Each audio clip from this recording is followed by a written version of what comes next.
Welcome to the Morning Wood. I'm your host, John Heiss. I'm joined, as always, by my friend, the great Matt Modi. Everybody knows that the greatest time to start laying the wood to the books is in the morning. So that's what we're going to do every single morning on this channel. If you're not already subscribed, I'd go ahead and do so right now. You're never going to want to miss another one of these shows for as long as you live. Get the notifications on, too. Come on, you know you're going to forget.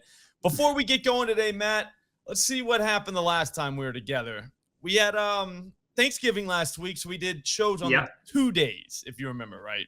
Yep. Wednesday's show, we kind of lied on Thursday's show because we didn't have the results yet. We said we swept, and we did not sweep. We missed the Scotty Barnes triple-double, plus 1,200, but everything else did win. That was a great day, bro.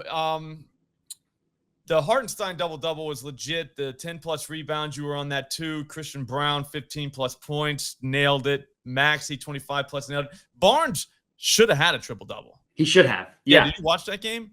I didn't watch it, but I was tracking it. Yeah, he should have had a triple-double. He did not. He actually had a triple-double the next game. So thank you, Scotty, for that. Unfortunately, we get nothing for that. Moving on to Thursday, I pretty much am responsible for all the red. I got married to the Bears game, bro. I really thought that Caleb Williams was going to go 300 plus. All the receivers are going 100 plus. You know, it was going to be one of those games, and it just wasn't, man. So Sure wasn't. That's my bad. Although it was pretty close. It was close. We were a reception from Rome away from cashing that SGP. Caleb Williams, if he would have just completed a couple passes in the first half, he gets to 26 easily. So we were right there. And if Rome would have caught that ball at the end of the game, he stopped running. Yeah, he would have caught the SGP and the 50-plus receiving yards, and we would have swept again. But that's not what happened. So it is what it is. There's not a lot we can really do about it. But I think we should move on. I think we should go to today. We got people, they're back at work. It's Monday night.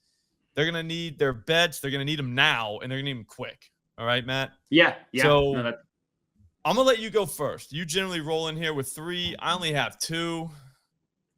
Floor is yours, bud. Yeah, I do have 3. I'm going to start with Monday Night Football.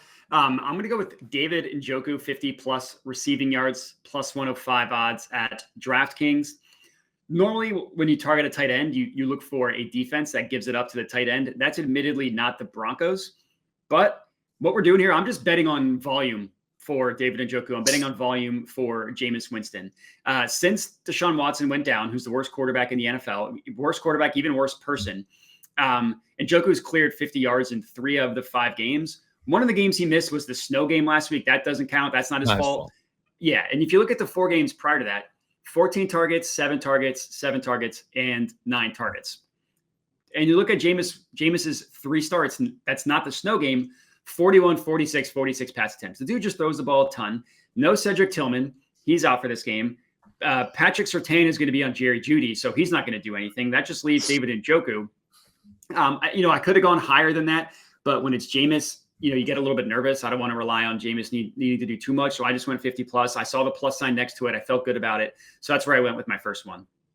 That feels right. I'm going to go ahead and piggyback off of that one. I'm not going Njoku, but I'm going to go with a guy called Elijah Moore. This is the kid, if you remember him, he was in the Egg Bowl years ago, and he got down like a dog and acted like he was taking a piss on the field. Yeah, how could you forget? A penalty, but it was awesome. So we'll allow it. I'm going to go over 4.5 receptions plus 126 at Ballybet. Here's the thing with him. Over the last 4 weeks with Jameis, he's been targeted 34 times.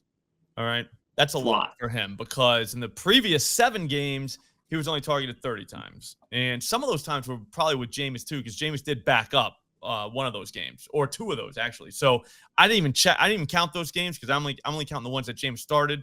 Yeah. So here we are. But he's gone 6+ receptions in 2 of the 4 games. That's almost half. Okay. So I'm expecting no Tillman because he has a concussion. He's not going to dress. And then I'm expecting Jeudy to get kind of blanketed by Surtain. I don't know if Surtain's going to blanket him, but at the same time, he's going to stick to the perimeter. Judy's going to be out there. It just feels like this is a little dink and dunk game because of that. Moore lines up in the slot. We've seen slot guys kind of do damage against Denver. we'll say they did. I think Jacoby Myers went off on him, and so did that Tucker kid. So let's assume those are all from the slot, which they probably were. But 4.5 at plus 128. That's stealing, given that the Browns are a 6-point dog in this game. So and the Broncos should be throwing. Broncos are hot. Yeah, I like it. We're kind of on the same wavelenth instead of we just went one over the other, but we're both against Judy, which makes sense. Feels good. Mm-hmm. Correct. All right. Now we're talking NBA. I'm going to go with Trae Young, 12 plus assists, plus 105 odds at FanDuel. So the Pelicans are missing basically their entire team. Now they're getting Murray's back. They're getting Murray back. That's correct. So now everybody else is gone. They've been giving up assists up to the point guard. So the Bulls are like, they're cream of the crop, right? Bulls number one in terms of assists allowed to point guards on the season over the last 30 days. The Pelicans are right behind them. Over the last month, the Pelicans are allowing the second most assists per game to point guards. And just go through PropStatCash and look at what point guards have done against the Pelicans this year. Since November 23rd, they've tracked 11 point guards against the Pelicans. 10 of those 11 have gone over their assist prop. The only one that missed was Ja Morant, who had 7, and his over-under was 7.5. He only played 29 minutes. And then in that same game, Marcus Smart, he had 6 assists. His over-under was 2.5. So you just give one of those to Ja. That's 11 out of the last 11. Yesterday alone, all 3 point guards for the Knicks hit their assist prop. Jalen Brunson had 9, and he only played 26 minutes. Whoa.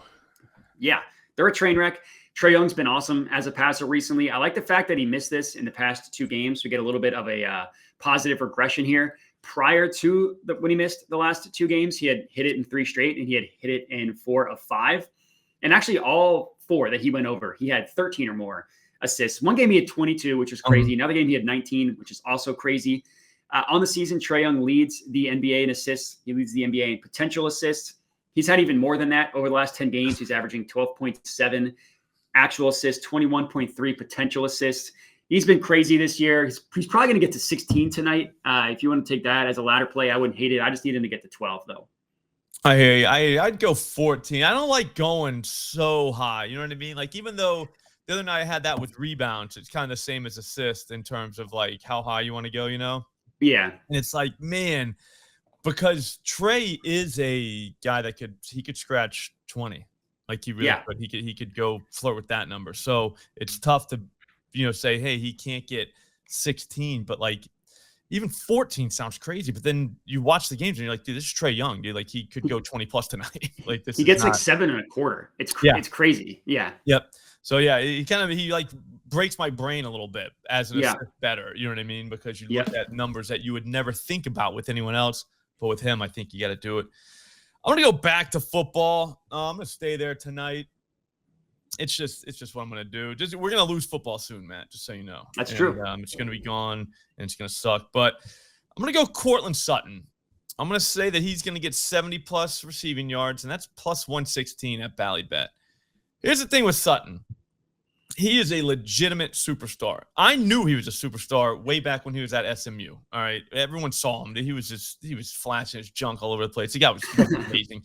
All right. So you knew he was good. He's finally got someone I think that really believes in him in Sean Payton, and now a guy that can deliver him the ball. He's been targeted in the last 5 games 48 times, that's a lot for a team that really is not looked at as a throwing team, which the Broncos kind of are. I don't even know what they are, to be honest with you. But I know one thing that they are. They are a Cortland Sutton force-feeding team. All right. He's gone over this number in all 5 of his last 5 games. He's been 100-plus in 2 of those games. One of those games, he got 97. So we could even say that he went 100-plus in 3 of them if we wanted to. No one's going to stop us from doing it. You know what I mean? He's going to catch at least 6 balls, which he's done in, again, each of his last 5 games. I'm thinking he catches 7 or 8 tonight. I think the Browns do put up a fight. I think we get into like a baby shootout where one team scores, other team scores, that kind of thing. I just think the Broncos pull away late. But a big way that I think that they're going to stay involved and like stay kind of front running here is with Cortland Sutton. He just got 2 touchdown passes last week, Matt. He's very good. Everybody knew they were throwing it to Cortland Sutton too. Everybody, because when they line up and they're down there, it's like, who are they throwing to? It's obviously Sutton. It didn't matter. You can't stop him. He's unstoppable. So 70 plus. that's kind of disrespectful. That's all I'm saying. Yeah, I like it. I'm going back to the NBA. I didn't like the NFL game tonight. Feels like a game that could just get out of hand quick. Mm-hmm. So I'm going to go. Bro. That's true. Jameis. He could be one that makes it go out of hand, and then he's forced to come back, which is always fun. He's my favorite type of quarterback stat where they're like fourth quarter comebacks and stuff like that. Those type of stats, because you're like, dude, they were down because of him, right? Like, he threw 3 picks. Like, yeah, he starts the game with 2 pick sixes and then goes from there. Yeah, and you're like, all right, well, I mean, I guess it's good that he came back, but let's not give him too much credit here. Let's not crown him. Yeah. Rudy Gobert double-double, plus 120 odds at FanDuel. Looking at the Lakers, they're a better matchup for center rebound props than anything. They give up the second most rebounds per game to centers. Rudy Gobert's over-under rebounds is 11.5. Now, he did hit that last time he played the Lakers. He averages over 24 rebound chances in his last 10 games against the Lakers. So he's been doing it, but you're paying minus money for over 11.5, and I'd rather go with the double-double, get that plus sign next to it. Mm-hmm. It's not like the Lakers are a bad matchup for center point props. They've given up the 10th most points to centers. But per Props Madness, 4 centers with the same scoring profile as Rudy Gobert, not only have all 4 of them scored at least 10 points, they all went over on their point prop as well. Granted, one of them was Jalen Duren, whose over-under was 10.5, and he scored 11 points. But hey, that's still 10 points, and that's still going over his point prop. So that still counts.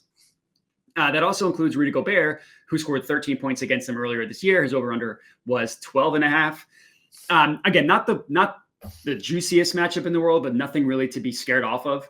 And also, Rudy Gobert has hit a double-double in 8 straight games against the Lakers. That includes 1 game this year. That includes all 3 last year. So I'm generally not a player versus team going back multiple years type of guy, unless the player has hit it 8 straight against that team, and then I will be that guy. So we're going to go Rudy Gobert double-double.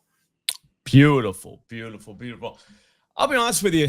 He's a double-double machine. And what was it last year? Even as recent as last year, like you wouldn't get plus money for that. Yeah, it's weird. I don't really, because his over-under rebounds is 11.5. His over-under points is 10 or either 10.5 or 11.5. And then you're getting plus money for a double-double. I get it's because he has to do both. Yeah. But still. Yeah. That's crazy. Well, that's 5 bets. Like, I think we went through those quick too, man. We were spitting, dude. Like, that was awesome. I'll be honest with you. Both of mine won. The Elijah Moore, if I had to pick one over the other, I'd say the 4.5 receptions at plus 120, whatever it was, 8 is an absolute joke. That's going to happen. Sutton's getting his 70 plus 118. That's going to happen. And what were yours again? Yeah, it was Njoku 50 plus receiving yards. Trae Young, or that I used to say that was plus 105 DraftKings. Trae Young 12 plus assists. That's plus 105 FanDuel. Rudy Gobert double-double plus 120 FanDuel. Jesus Christ. We just swept, dude. Yeah, that's crazy. I wish I had a higher plus money one, but I don't. But maybe if you want to go 6 plus receptions for more, you can at plus 255. How about that? No one's stopping you. There's a 10% profit boost at Ballybet if you can play there. So maybe use that. But they'll only give you $25. So that's the downside. But yeah, that's all I got, man. I know that's all you got. Tell them where they can find you. You're at Jedi Modi? Yeah, that's right. It's crazy. Yeah, at Jedi Modi on Twitter, at Jedi Modi on YouTube. Also other social media platforms that I don't use, but if you want to follow me there, you can just to get that follower count up. But yeah, at Jedi Modi everywhere you look. Awesome. Don't forget to subscribe to this channel. I'm going to be back later on today to go through the tools at Odds Jam. It's going to be 4 p.m. It's going to be live, a little live stream. We're going to find some bangers. Hopefully we find some for both the NBA and the NFL, but you never know what you're going to find when you use the Odds Jam tools. That's why we use them. I'll see you then, guys. Thanks for watching.